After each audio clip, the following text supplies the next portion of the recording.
motivasi tersendiri buat saya. Soalnya pemain yang sudah ada kan kualitas semua, jadi saya harus lebih kerja keras lagi.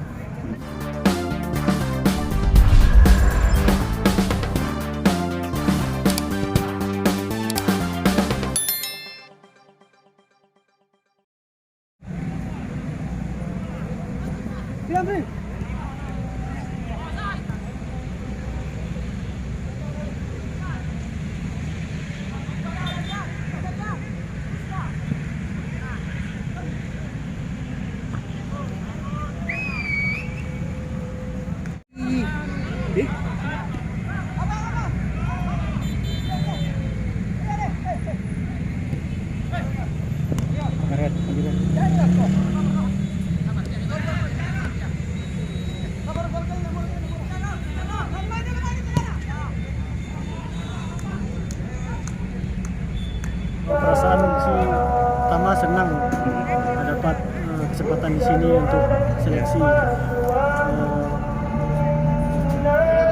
Kan saingannya nanti ada Gita Erwin Gutawa, Yasin Kipu dan juga beberapa pemain lain. Itu apakah itu menjadi kendala atau mungkin motivasi tersendiri buat kita?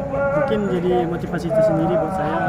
Soalnya pemain yang sudah ada kan kualitas semua, jadi saya harus lebih kerja keras lagi.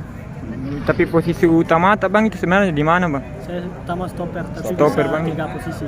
Tiga Back kanan sama gelandang bertahan. wingback kanan dan gelandang bandi. Aset PSM ini. Jadi bagaimana Kota Makassar? Apa yang sudah dicoba ke Makassar paling top, Coto Makassar. Kota Makassar? Sudah pernah coba? Sudah sering. Sudah sering oh ya. Sudah berapa kali datang ke Makassar bang? Ini yang kedua, Kedua. Yang pertama 2018. saat apa itu bertanding? Tapi saya 2018 cuma main liga di dalam kota aja. Oh gitu, siap. Oke, makasih bang. Iya, Terima kasih bang. Ya.